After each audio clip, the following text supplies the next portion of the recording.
Hi, I'm Kim Rayner, and I want to welcome you to episode 4 of All About Spirits, Life After Cancer.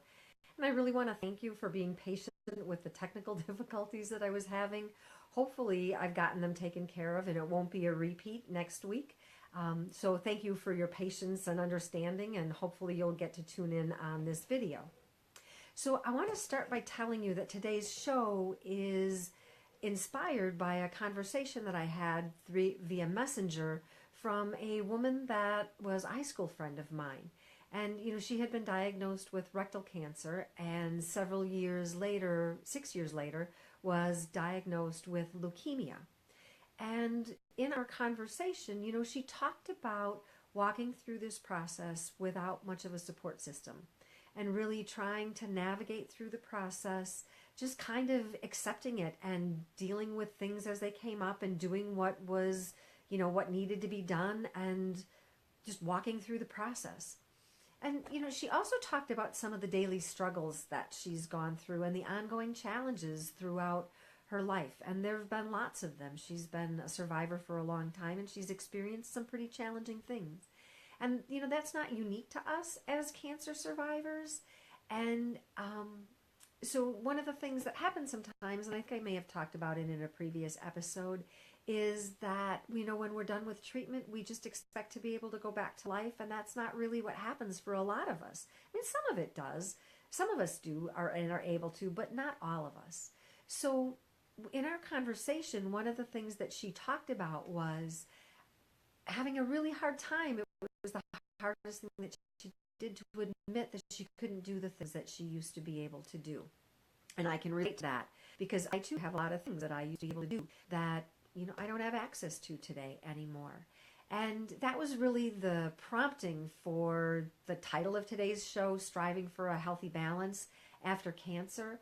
And it really got me thinking about some of the things that came up for me. And, it seems to me that there are a couple of different ways that we deal with our cancer. One of them is we have the business as usual mindset.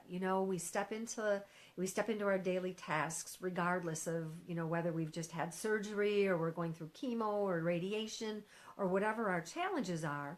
We have the mindset that, I'm just going to go back to work and do it the way that I used to. I'm going to step back into volunteering if I was volunteering. I don't have to pay attention to those weight restrictions after surgery. I'm good. It's all good. I'm taken care of. Or, maybe we think I'm going to go back to the gym and I'm going to expect to be able to do what I used to always be able to do. And for me, I'm type A, absolutely.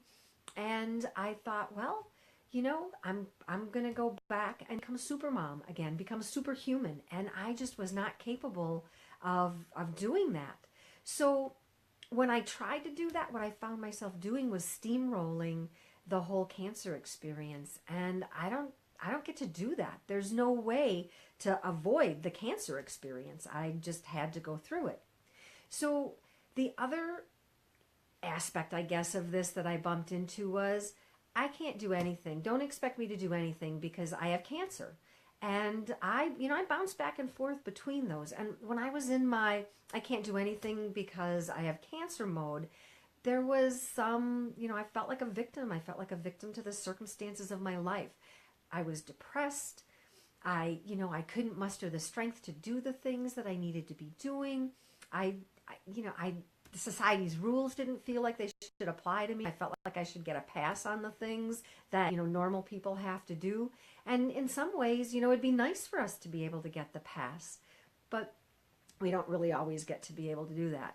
So I have a really huge version of this that played out in my life. Most people who know me and they know that I would rather be barefoot than anything. I prefer to be barefoot. So they even call me Barefoot Kim in some circles. So anyways, I decided that society's rules didn't apply to me and I would go barefoot all over the place. Any place that you normally say no shoes, no shirt, no service, I would just show up barefoot and walk in. So I bounced back and forth between those two entities, those two areas, and it was really challenging for me. And as I walked through the process, I found that I couldn't stay in either one of those places very long, but I would get trapped in them for a while. And I had one, that I leaned towards or went into more often than the other. My tendency was to move into the business as usual place more often. So in hindsight, because I get to look in the rearview mirror, one of the things that I know is that I really get to, there really are some things that I don't get to do in my life anymore. There really are things that have changed that aren't going to go back to the way they are, no matter how hard I try, no matter how hard I wish, no matter what I want to do. They're not going to go back to that way. So I kind of categorized them into five different areas, and I call them the spices of life. There's this social aspect of my life, where relationships that I had, people that I knew, people that I thought would be in my inner circle and be really supportive, some of those relationships have changed. So there's this whole social aspect that's different. And I find myself sometimes, when I'm with people, I would just really rather be alone. And when I'm alone, it's, I just really wish people would be around. So there's this whole social aspect that went on for me. And then there was the physical aspect, because I had, surgery and chemo and all of that kind of stuff. There were certainly restrictions because of the surgery. And then there are also long-term consequences that, I don't have the stamina that I used to have. I don't run anymore. I don't ride my bike like I used to. I don't exercise the way that I used to. I don't have the, I can work, 10 hours a day, 8 hours a day, 6 hours a day like I used to. So there's changes that went on for me in that. And I struggled with finding a way to balance that stuff out. And then if you've had chemo, or if you've had radiation, or you're going through the stress of having chemotherapy or cancer in itself, there's this whole intellectual shift that goes on for us. We kind of get stuck in chemo brain, which is a real thing. It's a physiological thing that happens that makes us, not able to remember things. We can't remember where we put things. Our minds don't work the way they used to. We, have to go back into the house 5 times to get what we were supposed to leave with in the first place, things that we used to do easily with our eyes closed, or, just walk through without thinking. All of a sudden they become big tasks for us. So there's this intellectual component that goes on. And then there's this category of just change in general. There's work change, there's money change, there's relationship changes, there is how I run my calendar changes, there's family dynamic changes, and that brings on a whole component of stress. And how do I deal with that? How do I balance that?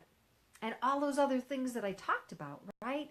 They have an emotional impact on me. And there is a roller coaster effect with that for a lot of us. And then some of us get trapped in the spirituality, the foundation of our spiritual lives gets messed up. We don't have access to a relationship with God as we understood God, or spirit, or the Lord, or whatever, whatever spirituality you practice, we lose a connection to those.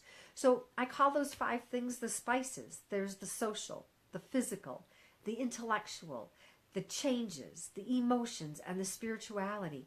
And when those spices get out of balance, my whole life gets out of balance. So what do I do with that? What do I tell my clients to do with that? The first thing that I try to remind people is to absolutely honor where you are. If you're in the side of this that says business as usual, life is the way it's always been, all is good, just honor where you are. Take a couple of seconds and just be there. See what it feels like to sit in your skin.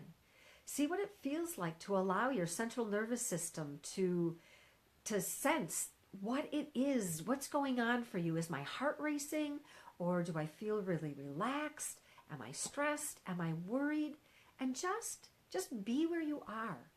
And then if you find yourself racing, or you find yourself depressed, you find yourself in a position where I don't think I can go on like this. I don't think I can do this anymore.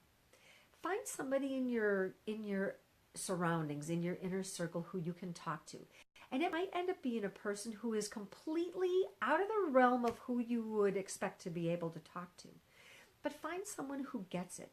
Don't plug it into somebody who you think it should be, or who, you're afraid to hurt their feelings if they're not the person that you select. Select the person who is right for you, and disregard how it's going to impact anybody else. This has to be about you.